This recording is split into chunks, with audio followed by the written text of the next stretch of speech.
When you fail to manifest, failure in manifestation. In this video, I want to talk about all those of you who've tried working on manifestation and met with conditions only worse than you were already in. If this is something that you're encountering, be sure to stay to the end of this video. I get it that you're trying to make a better future for yourself and the people around you, but why does it sometimes seem that things are just getting worse and worse? Instead of the money or the vacations or the job promotions or the dream partner that you've been visualizing, why does it only seem that you're getting deeper into your problems instead of moving ahead? You know what? I've actually been through such an experience myself. If you watched some of the other videos on my channel or even just the introductory video on my channel page, I would have mentioned that I got multiple promotions in the company that I'm currently a partner at. Also multiple random deposits of money. Also gotten out of a very stressful and frustrating marriage that decimated my life. All these were the result of manifestation. But before those points, I got worn thinner and thinner into business projects that I've been doing, dragged into legal cases, squeezed down to my last penny, got dismissed by the company, had my youngest daughter wrongfully taken away from me, and all this was before things finally started going my way. So your question must be, why does things have to get so bad and so much worse before it gets better? Well, in medicine, they call it the healing crisis. It's got to get worse before it gets better. But at the same time, what I found out was that all these challenges made me a much stronger person.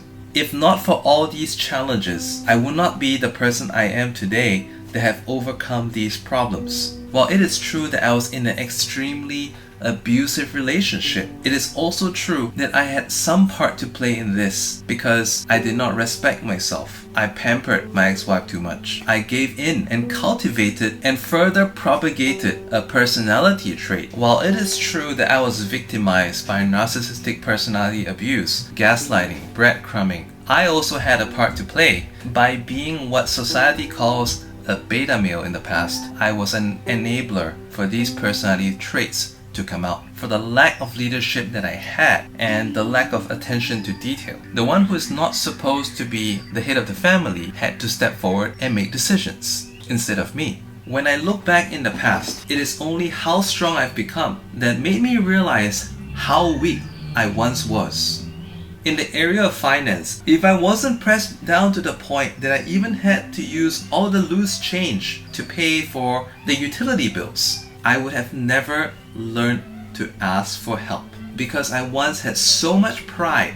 I was never going to be a true businessman if I never knew how to approach others for help and assistance, for joint ventures, for partnership, if I could not even get beneath my pride to speak, to ask for a sale. I realized that in my grander scheme of things, I need to be able to ask for stuff to happen, to ask for pay raises, ask for certain job roles, to be able to offer that I can do this better than whoever's doing it right now. I needed to know how to declare my worth and also to ask for what I'm worth for. But I wouldn't have come to be able to do all these things if I wasn't driven to the point of desperation and necessity. And about my daughter, having her wrongfully taken away from me made me realize, truly awoken my fatherly instincts and my obligation to ensure that my daughter is able to live the life she's supposed to. And if she was not raised or provided the proper living conditions, it was my duty to ensure that she gets these, especially in the most foundation years of her life. If right now you're feeling like, oh, nothing's working, it's all crashing down upon me, I know the feeling sucks, but this is for you. Your soul wants you to heal. Your soul wants your cup to be filled. Because if your soul is not healed, if your cup is not filled, how are you going to fill the cups of others? How are you going to provide for others? And if you want a proper relationship, a better relationship, but your soul is not healed, then how are you going to have a proper relationship if you don't even know what it means to be complete within yourself? As much as this feels terrible, as much as this is awful and challenging, and sometimes even making you desperate, right?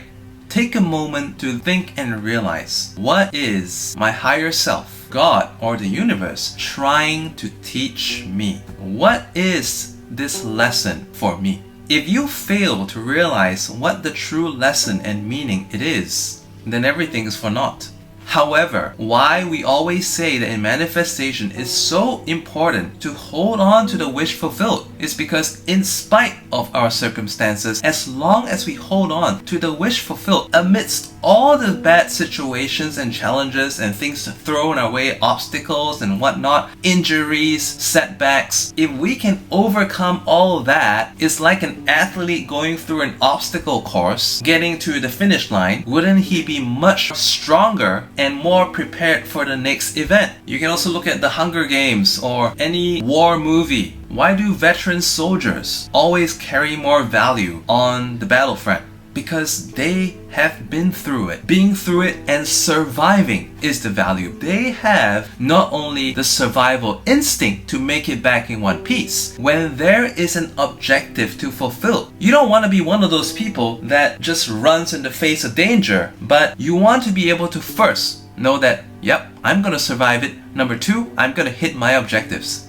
You know what's really cool? God works in very mysterious ways. Before I encountered these work challenges, financial challenges, and the challenge of living apart from my youngest daughter, I went for a medical checkup. This was pre-COVID. For the first time in my life, obesity, high blood pressure, high cholesterol. Fortune teller even warned me something in my digestive system is not gonna hold out. And that really spooked me at that time. Since that point, I started to find a better direction. I didn't find it right away. I didn't know about intermittent fasting and its benefits against disease right away, but I kept going in a better direction. The more I went, the more inputs I received. I'm actually giving an example of how one's frequency is constantly being raised. Fast forward to today, I hardly get ill. I'm in the best shape of my life. At 40 years old, I'm fitter than most teenagers are, and I was even fitter than previously at the best shape of my life because I was playing a lot of sports back then. But not as much as now. My health and fitness changes also became a significance to me because it showed me if I could do this whole transformation, which seems so ridiculous to other people, I definitely can succeed in my goals. My financial goals, my career goals, my family goals, my relationship goals, all of them. And so can you.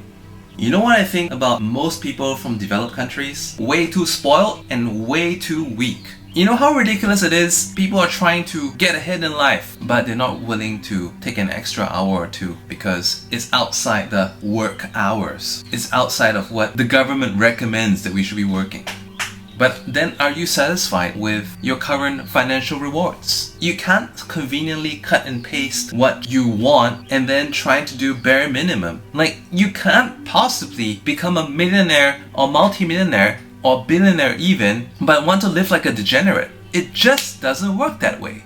I lived like a degenerate. That's how, even though I was school athlete for this and that thing, I still became overweight, short of breath, constantly ill, high blood pressure, cholesterol. I didn't give myself enough sleep. I didn't listen to my body to drink less alcohol or party less. I didn't respect my inner voices to stay away from certain people and bad influences. In comparison, as I mentioned in my other videos, I like to once a week go out to my favorite shisha bar, just meditatively chill out, read a book, and program myself for an even better performance the following week. Then again, this is what I do. I also mentioned that I often take naps when my kids are going to bed, so I don't set an alarm. If I feel somewhat fatigued, as I take my nap, I'll usually play a hypnotic track and leave it up to my higher self and God. If it's your will, I'll wake up before a certain time and I'll head out. But if I need the rest, there are times that I sleep through till morning. When I wake up in the mirror, I see myself looking so fresh and healthy, wrinkles reduced, face firm and my cheeks plump.